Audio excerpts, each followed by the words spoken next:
तुम्हाला हे लहानपणापासून सांगितले गेले का जेवणाआधी किंवा जेवणानंतर पाणी पिलं तर पचन बिघडतं? काही लोक म्हणतात जेवणाआधी पाणी प्या आणि काही लोक म्हणतात जेवणानंतरच पाणी प्या.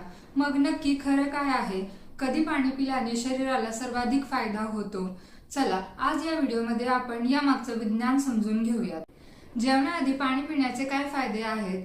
जेवणाआधी 20 ते 30 मिनिट आधी 1 ग्लास पाणी पिलं तर ते फायदेशीर ठरू शकतं. जेवणाआधी पाणी पिल्याने शरीराला हायड्रेशन मिळते आणि काही लोकांमध्ये भूक थोडी कमी होऊन अति खाणं टाळलं जाऊ शकतं. विशेषतः वजन कमी करण्याचा प्रयत्न करणाऱ्या लोकांमध्ये याचा फायदा होऊ शकतो. पण याचा अर्थ असा नाही की भरपूर पाणी पिऊन जेवणच टाळायचं.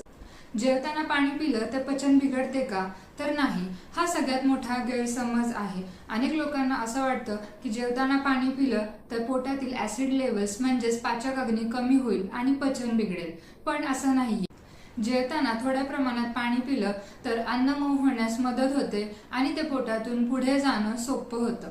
म्हणून जेवताना तहान लागली तर काही घोट पाणी पिण्यास काहीच हरकत नाही. आता जेवणानंतर पाणी प्यायचं का? जेवणानंतर लगेच पाणी पिणं पूर्ण चुकीचं नाही. जर तुम्हाला तहान लागली असेल तर तुम्ही पाणी पिऊ शकता. पण काही लोकांमध्ये अति प्रमाणात पाणी पिल्यामुळे पोट फुगल्यासारखं वाटतं किंवा अस्वस्थता वाटू शकते. त्यामुळे जास्त प्रमाणात पाणी न पिता आवश्यक तितकंच पाणी पिणं योग्य ठरतं. तर निष्कर्ष काय आहे? जेवणाआधी 20 ते 30 मिनिट आधी पाणी पिलं तर ते फायदेशीर ठरतं. जेवतानाही जर तुम्हाला तहान लागली तर काही घोट पाणी पिणं सुरक्षित आहे. आणि जेवल्यानंतर गरज वाटली तर तुम्ही थोडं पाणी पिऊ शकता. सगळ्यात महत्त्वाचं म्हणजे दिवसभरामध्ये पुरेसं पाणी पिणं गरजेचं आहे. तुम्ही पाणी कधी पिता?